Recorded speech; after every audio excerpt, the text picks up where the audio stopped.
for tuning in to Hacks and Hobbies with your host, Junaid. In Season 2 of Hacks and Hobbies, we're visited by our amazing guests coming from all walks of life who want to learn their story, their struggles, and their journey on how they got to where they are today. So stick around. In this episode, we get to speak with Farnoosh Brock. She's a business coach, author, speaker, and she's always helping business owners, leaders change the conversation from selling to serving. And she has an amazing book out, talks about serving versus selling. And what's really cool is I got to see Farnoosh speak with Earl Erdeman on LinkedIn Mastery, and the talk was really cool about service, about the service mentality, about the helping mentality, and it jived with me and it resonated with my core values as well. And I was like, to bring her on the show and talk to her and find out how did this all happen? Like, where's the story coming from? And, what different struggles she had to go through into landing this awesome opportunity. So Farnoosh, welcome to the show. Thank you. Thank you for the kind introduction, Junaid, and for having me on your fabulous show. I can't wait to share whatever you would like to learn. Absolutely. Absolutely. So what I like to get into, because we are, my audience, they love stories, and I love stories myself. And we like to, hear the journey, like what's happening, how are things coming together. And one of the things that I think I mentioned to you and probably to my audience as well is one of my favorite parts in a movie is when Iron Man is stuck in this cave and he's like, how do I get out? How do I get out? And he was given the freedom to work on a missile. And he's like, you know what? I'm not doing that. I'm going to plan my escape. And he was able to conjure up this Iron Man suit and escape out of there. So like that journey piece was like resonated with me so much. Like none of the fighting was, that's like a cherry on top, but the big cake part is getting through that process and like, oh, whoa, that's awesome. Figuring it out, right? That's what excites you. Absolutely, figuring it out. So how did you figure out? And, so tell us your journey and your story. Sure. So I'll try to stick to what my brother calls the Cliff Notes version. So I come from a very technical background. I studied electrical engineering in college. Then I went to grad school. I got a master's degree in engineering. So if you're familiar with engineering, I thought everyone was, but then I met a few people who are like, what's that? So you may not be, good for you, but it is a study of a lot of logic and analysis and data and basing your decisions on a logical flow, on deducing, on deduction. And so you develop a very analytical, logical mind. So I was in a very technical world. People around me were technical. And then I went through a long technical career, first at a startup and then at Cisco Systems, the technology company. And I had a great career, I learned a lot, but I remember even from my college days that those of us in engineering, we almost looked down on people who were in marketing and sales. And we felt that we were superior because our work and study was so much more intellectual, and it was going to help with advancement of technology and innovation and developing solutions for improvement of humankind. I mean, I'm exaggerating a little bit. And the people who were in sales, they just had to go out there and make up a bunch of lies and sell. So this was my mentality and the culture back in engineering school. When I arrived in the corporate world, in the technical space still, I felt that even though we still felt a little bit that way, we also envied the salespeople because they went to big parties and they made huge commissions and they worked less hard, but they had respectable jobs. And so it was really interesting. And, you know, this was the perspective that was forming as I grew over the years my career, and then I decided to resign and start my own company. And when I started my own company, and those of us who have gone that through that transition, we know that now we are responsible for creating the sale, for creating the income, for bringing in the business. It's very different from having a salary and doing your work. And so it was very interesting. I was in this state of, okay, I want the profit. I want the business. I don't want to go back to getting a job. I understand what needs to be done. I'm certainly not going to like it, but I'm going to do whatever it takes. So I followed the traditional selling techniques, the marketing, the selling, the pitching, scarcity tactics, all of that. And I felt there was no other way that I could close business, whether it was for a small product or for a coaching package. And, I had mediocre success with that, I will admit, because obviously I didn't go back to get a job, but it didn't feel good. And please interrupt me anytime. I can pause. Yeah, one of the things that, like you were mentioning earlier, how engineers look down upon marketing and sales and make fun of them. And there's a huge industry where you could see that, and well, not an industry, but the Dilbert comics is all around that. Like, that's right. Dilbert was hugely popular among them. Yeah, engineers love it, and you will see Dilbert making fun of the marketing department. Yes. And they even had a 2-season TV show, Dilbert did. And cool. Right. You on. Right. I believe it was Scott Adams, right? Scott Genius Adams. Creators. Yes. So you understand, the mentality and the place that, nurtured those thoughts for good reason, because selling in its traditional sense is, to me, nauseating. It really is. These pressure techniques, scarcity, manipulations, and sometimes it's not that bad, but at the end of the day, the people who are selling have an agenda. And again, that's fine and it works. Cold calling works. Those techniques work. That's why people do it. But for me, I felt like if I was going to be in this business for the long term, to sustain it, right? We want to sustain a business so that we can build something that lasts. Some people go into business and then 2 years later, they're back at a job. I wanted to really have a sustainable, scalable business. And to do that, you cannot, and I will welcome arguments against this, but I believe you cannot go against your core values and survive and thrive in the long term. So in other words, if I hated selling, Junaid, and I needed to sell to create my business, and there was no other way other than the traditional selling techniques, I could do it for a short period of time. But because of that inner conflict, I wouldn't have been able to enjoy it, to feel fulfilled, to do my absolute best in my business. And it would have led me down a path of less success, to say the least. I mean, the entire reason you left, your cushy job is to create something for yourself. And if you're creating something for yourself and that's not making you feel good. Yes. Isn't that the ultimate irony, right? Yeah. Exactly. I mean, I didn't want to create another job for myself. That's the overwork, the workaholic version, right? Killing yourself to stay in business so you avoid getting a job, or feeling icky about a major part of your business, but doing it anyway. So I was very lucky that a few years ago, I stumbled on a few role models in the industry, in the coaching world. And one idea led me to another. And it was this new perspective, this new paradigm that said, you don't have to sell. You can be of service. You can have win-win. I know it sounds like a cliche, but you can have true win-win at the end of a conversation, where you go into a conversation hoping to close business, but at the end, it may not work out. It can still be a win-win. And it was a complete paradigm shift. And I was hooked.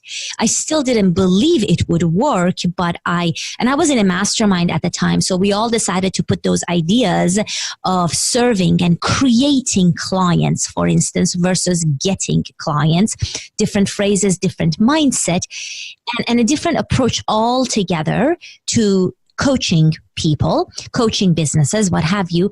And we all had really great success with this. And it was so much joy and fulfillment to work with people who actually wanted to work with us and who were willing to invest at levels that really was far above what I was having trouble selling earlier in my business. And to see that they were getting value far above what they invested, which spoke to the work I was doing, which built the confidence and helped me explore and be more selective and be really in a place where I have conviction that this is the way I want to run my business. I am here to serve. There are some who will resonate with me. There are many who will not. Those few are whom I'm going to serve. And I don't have to go into a selling mode in order to stay in business and thrive. That is very, very, very deep. And it makes a lot of sense, because if you look at, people are still selling, and the tactics that go through, maybe they're okay with that, right? Like you mentioned, if it's in your nature to be that person, sure. If it's not, then you're not gonna be happy. Mm-hmm. And the reason I like the serving attitude is because when you're serving, you're essentially helping a fellow man get to a point of where they can find success, or they can find the happiness organically. And I think that's what the serving mindset brings to light. Sure. And it doesn't have to be, because a lot of people are of this mentality. Like, I bet your listeners, we don't have to convince them that, serving is good. They already believe that. I think that the challenge is when we actually put it into practice.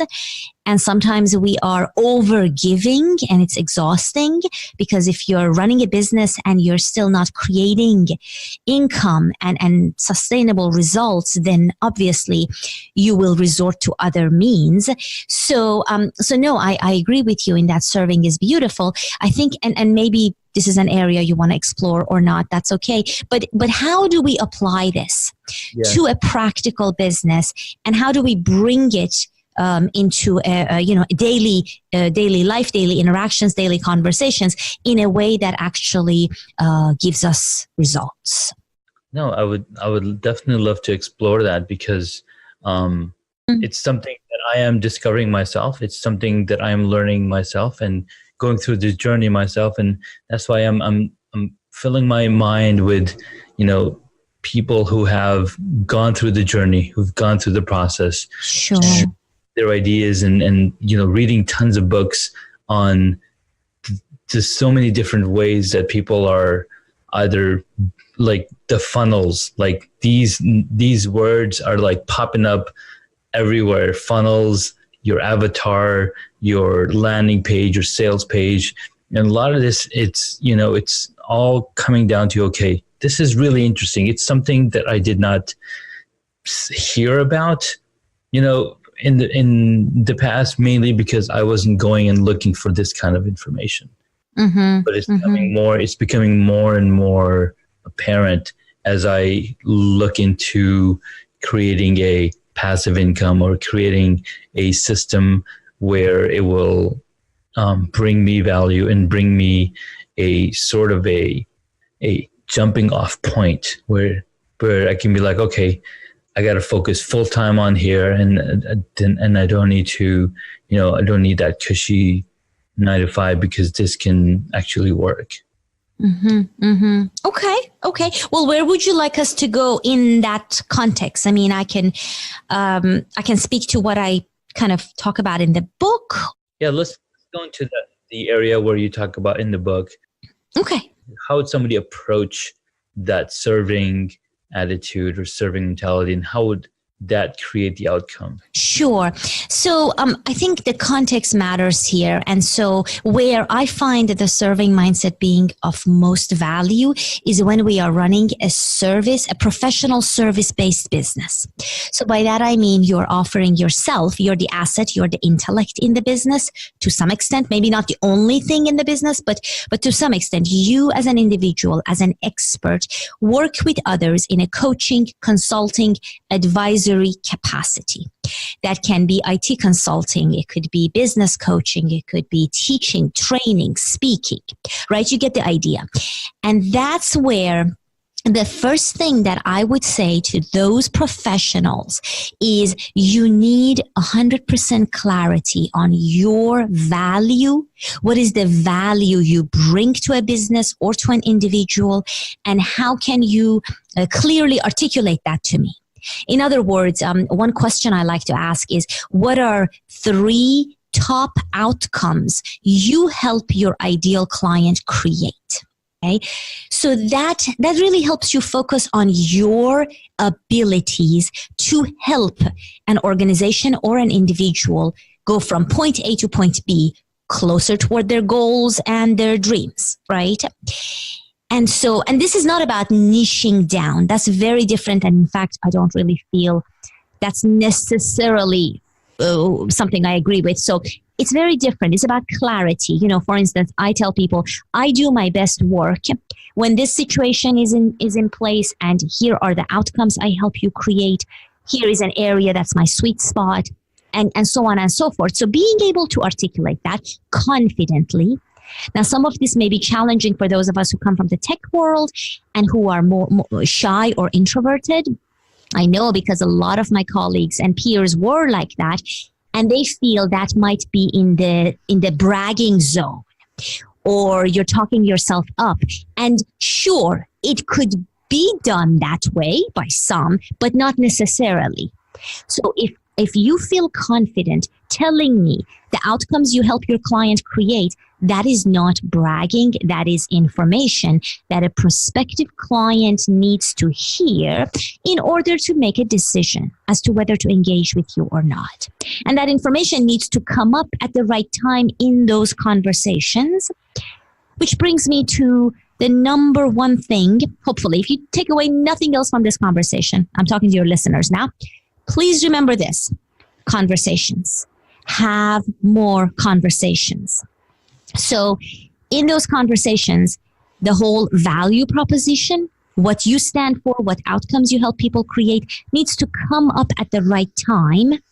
And the first thing you want to do in those conversations is, first of all, have them. Don't hide behind email. Don't hide behind LinkedIn messaging.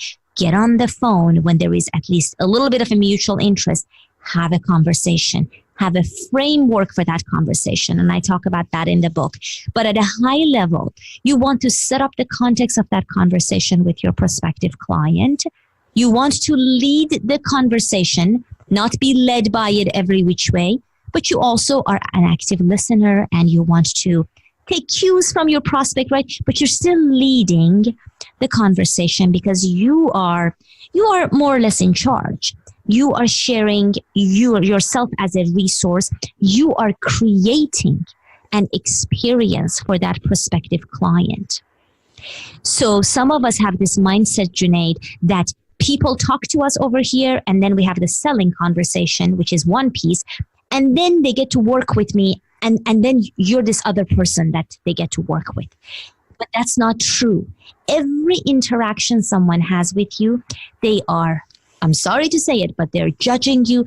They are deciding if they like you, if they can trust you, if you know what you're talking about, if you are confident. Because if you're not confident, it is not attractive to somebody who is lacking confidence. Exactly. You see? It's an excellent point, because it's almost like when you go for a job interview, if you don't come off as confident in what you know and how you answer your questions, you're not going to be considered for that job. Yes. So having confidence in any conversation at all is very, very important. Yes. And not just with human beings, it's also with pets. Like you'll see a lot of people walking their dogs and the dog is pulling them. Right? And if you think about it, it's because that pet owner does not have the confidence, and the dog's like, oh, I'm alpha male. Not, or they're on their cell phone. Exactly. Or one or those. Exactly, one or the other. Good point. Good point. Yes. And I think that, and again, I keep talking to my fellow techie engineer guys and gals, but you may think confidence is the same as arrogance. It isn't. right? And so when you resort to complete humility, let's say you're in that conversation and you're not even sharing about yourself or not leading the conversation, not asking powerful questions, tell me about yourself, kind of being very generic, not really setting yourself apart as that intellectual asset I talked about, you are doing yourself and this prospect a disservice. So I find it's important to be humble. If you don't know something, you say, I don't know, but I'm happy to find out. But there is that, I think that is where a lot of us miss out on our potential. We feel we need to be humble, whereas you need to be confident, because we do, at the risk of being arrogant, we resort to humility. But if this prospective client doesn't hear your confidence in helping them, all your expertise and your diploma and your certification and all those acronyms, they mean nothing to them. And because they want to know if you can help them and if they can really trust you. So, and you don't have to be anyone other than who you are. So you don't have to be this dominant, loud, obnoxious personality, which we associate with the typical salesperson. You can be true to your character, but you still need to emphasize the confidence, clarity, your own expertise, your ability to help, your desire to help this person in that conversation so that you can arouse the curiosity in them to want to learn more about you, and you lead the conversation in that direction. So I realize I'm jumping a little bit all over the place, just talking about the conversations. So I'm going to defer to you to kind of lead us in the next direction, Junaid. No, those are some very, very valid points, because having confidence, having the ability to see, that you're not being arrogant and that you're speaking from a point of expertise about what you know, which also informs the client that, okay, what you're telling me is on point, makes sense because you're the expert. And sometimes I have this issue myself. Like I would be talking about something and in my mind, I'm questioning myself. But then what I'm saying, people will take it seriously and like, okay, that's what you said. That's what's going to happen. So then getting that kind of feedback also gives you confidence. It also raises awareness within yourself that I got this, this is probably the proper way to go. And then another way to build confidence up is, of course, reading tons of books and having more conversations, like you mentioned. Yeah. The more conversations you have, the more you begin to have a self-awareness of yourself. Yeah. Another one I would like to add into your great list is I was just talking to another engineer friend of mine he's the true engineer. I kind of left engineering behind, but the true engineer, and also he runs his own company now, is that you want to oh my gosh, I just lost my train of thought. We were talking. Oh, yes. I was telling him that he needs to be confident. He's helped a lot of his clients. And so he didn't buy my story. And so because he's so fact driven and data driven, I said, you know what? Why don't you go to 3 clients that you helped recently and ask them, have them tell you what you helped them accomplish. What did they most value in working with you? And first of all, when you do that, it always surprises you because you think you helped them do X, and maybe you did do that, but what they took away from the consulting or the relationship or the coaching is something else. And you need to find out what it was for them. And when we hear data, especially those of us who are more analytical, from our past experience, it's a fact that we are good at what we do, and therefore that can also feed your inner confidence. No, that's an amazing segue into this point that I was thinking about. I've been reading the book Ask by Ryan Levesque, and he's an analytical person as well. And he said he's developed an ask method where he will go out and ask his list or his audience, hey, what is something that you're struggling with? Just like you asked your friend, your engineer friend, to ask your clients, what is it that you help with? So what that does, that gives you exactly the idea of what you need to be building your content around. Yes. Yes. Very good. Yes. Mm-hmm. Oh, this is the problem I'm having. Like, well, I've got a solution for that. And that's another thing that I'm working with, right? Because I have so many skills in so many different areas, Right. but I don't know which one to, focus on, because I haven't asked that main question. Where can I help you? What are you having trouble with? And then I can design my course or design my stuff around that specific item. Sure. I like to give you another angle to that, because that's good, right? We want to demand to be receptive to what our market or our mailing list or our prospective clients want, of course. I also want to always make sure that's aligned to what I'm passionate about. So, there has to be an intersection. For instance, I've done, and I continue to do, career coaching, right? I'm very good at it. I can do it in my sleep. I can help you navigate the corporate landscape and all the diplomacy.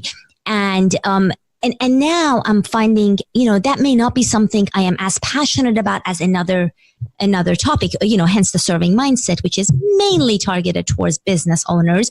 So if your passion is pulling you in one direction, and then the platform you've developed is pulling you into another, I would say pause and definitely listen to why you may be pulled in this other direction. Ideally, we want intersection.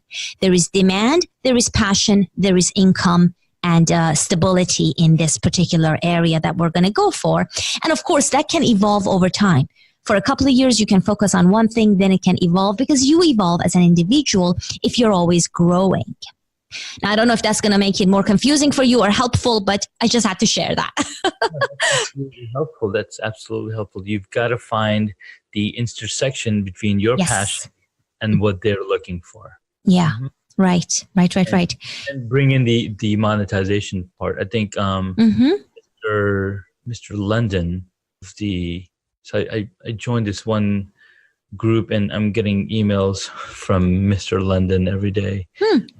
He wants, basically, he's trying to get me to join and do the challenges that he's like, do this exercise of coming up with your main topics, with 10 different topics that you can talk about, and then record videos. Basically, he's walking through somebody who's totally brand new at it. Sure. How to get to that point where they can find that intersection between the two, talent and passion that they have. Right. I mean, you can also just experiment. You can take the whole methodical approach of doing a bunch of videos, setting up a mailing list, and just like building based on what you think you want to teach or offer. Or you could experiment. You could secure 2 clients and experiment on a particular area of expertise that you have and see how you like it. Because if you haven't done it, Junaid, you may think it may feel a certain way to say consult people in XYZ, but when you start doing it, you realize the reality of it, and maybe it's easier, maybe it's harder, maybe there's other elements. So nothing beats firsthand experience. That is my point here. So if you can, and it's okay to explore before you decide this is the topic of my book or this is the topic of my course. So I think if you're in that phase, how much have you explored? How many conversations have you had? How much have you tested the depth of your knowledge, right? Because depth, I think, is also important. A lot of people have surface level knowledge on a lot of things, but how many things can you go deep on? Like you can talk about it for 4 hours straight and you're just getting warmed up. Mm-hmm. So I totally get that. And so there's a lot of different things for me. One is mobile video production, and mainly because I've been passionate about this specific area of video production for the past 10 years, as long as we've had the smartphone. And being a photographer and a videographer, it makes sense to me to talk about these technology stuff. Plus, I've been blogging about technology for the past 10, 15 years. And I feel like, I have a grasp on technology. I have a grasp on, what to look for when you're either building a computer, either you're, setting up a shot, a lot of different things. And so far what I've done is I've written a chapter on strategies to success on this mobile video production. So I've got to go into and edit my chapter and make sure that it all sounds good. And it'll be off to the races. We'll see what happens there. Right. So that's exactly what I did last year is, figuring out what it is that I can, based on my passion, and based on the talent, and based on what the market is looking for. And with this rising age of video, not just on YouTube and Facebook, but also on LinkedIn. Like LinkedIn just jumped into video last year. There's so many people on LinkedIn that are doing video that are, they could be doing video much better. And so I think that's my target audience. I'm still circulating and building up the material to see, okay, I need to go ask questions. I need to go, have them give me feedback and be receptive. So then I can continue in building on that. Yeah. No, I hear you. I mean, it sounds like, you've thought it through and now it's time to kind of test your ideas, right? And see how it goes. Yes, exactly. Yeah. And if that doesn't work, I can always, go and talk about beekeeping. I was just going to say that. That is fascinating. Bees are amazing. We just had a beekeeping class started back up this spring. And over last year, because I'm also in Cub Scouts, my son is a Cub Scout. Oh. And the den leaders, few of the den leaders and in Cub Scouts, they're like, oh my God, you're in beekeeping. I want to do beekeeping as well. So when the class started this spring, right, had 4 people show up that were all referred by me. That's and awesome. When they're doing their introduction, they're like, oh, Janae's doing it, so I'm doing it.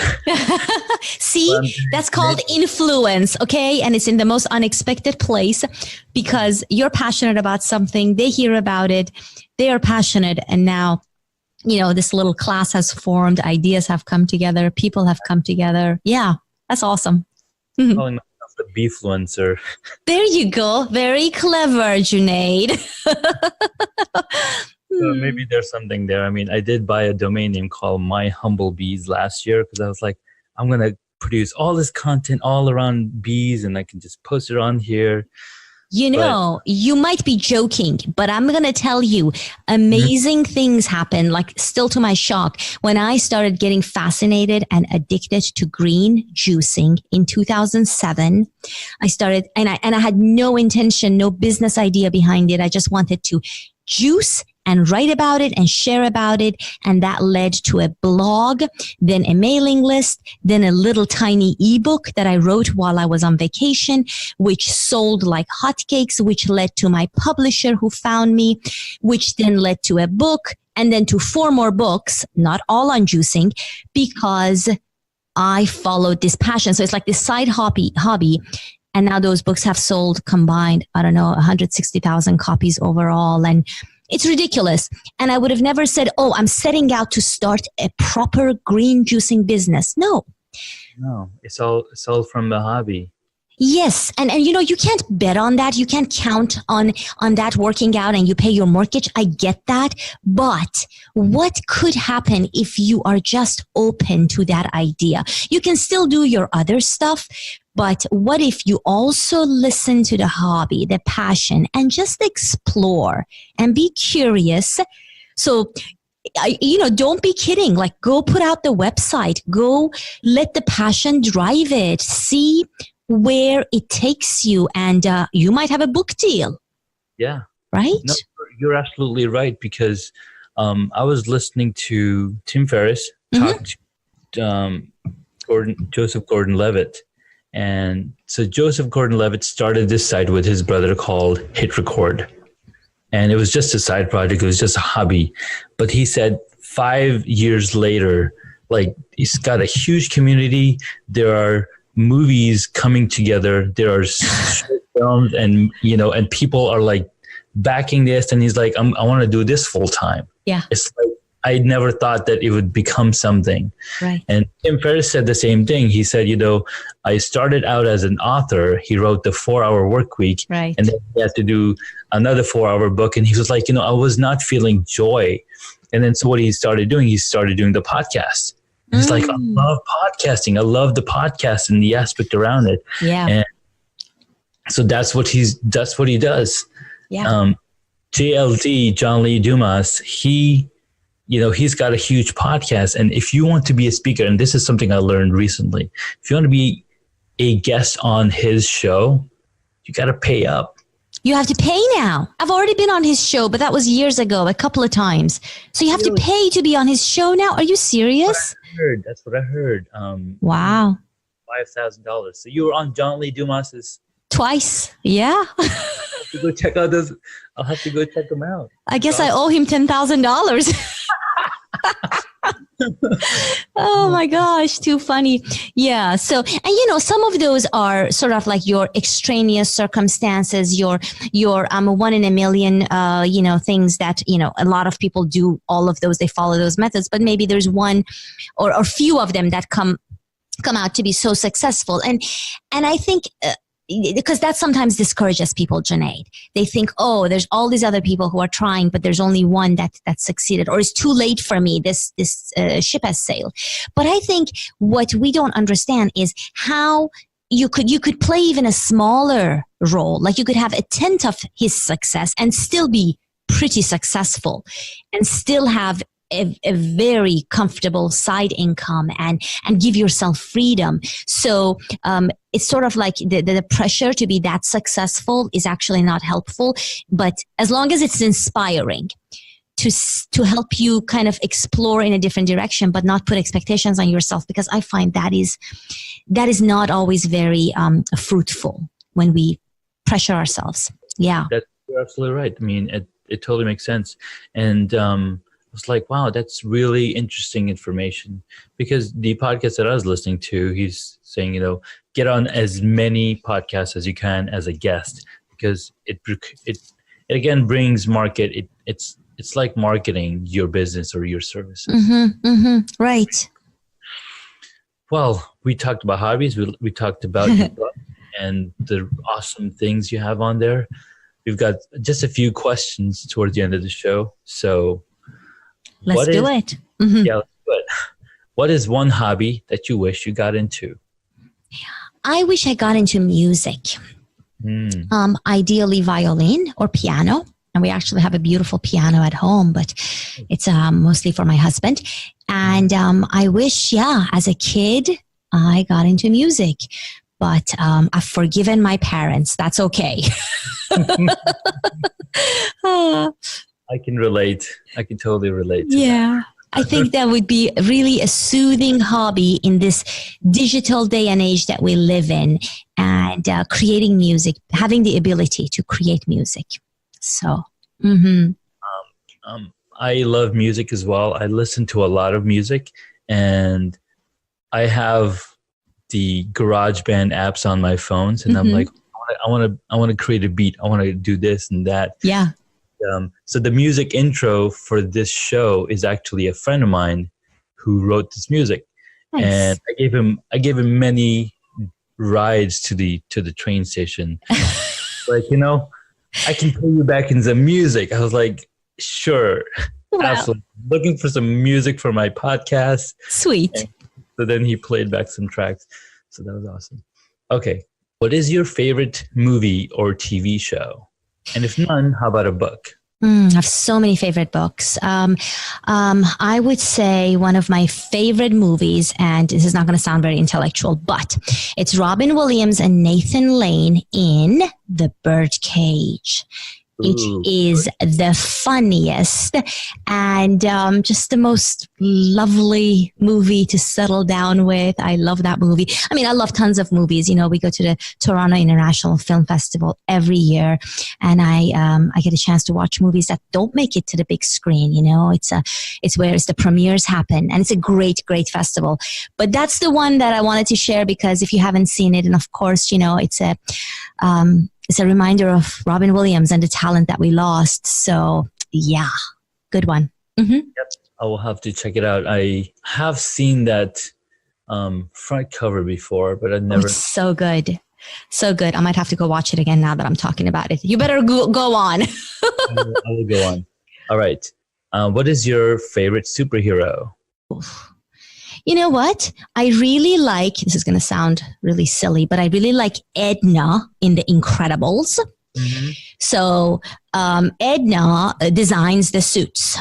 Yes. And she's really cranky and just really not a people person, if you will, but I just adore her.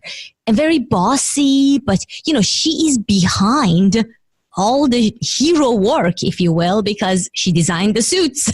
So she is my favorite character. We don't get enough of her.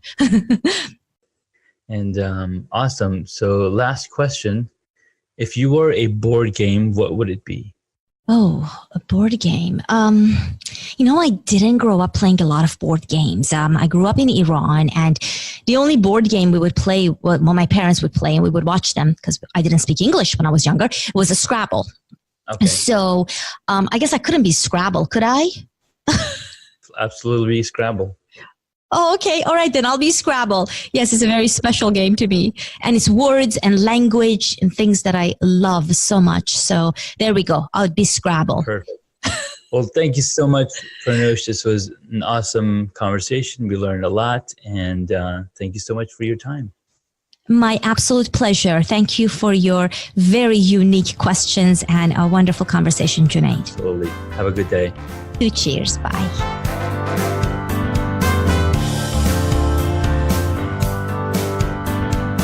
Thank you so much for taking the time to listen to this episode on Hacks and Hobbies. We absolutely appreciate your contribution. You can find additional notes on hacksandhobbies.com. Please share the podcast with your friends and tell them what you learned about our guest today.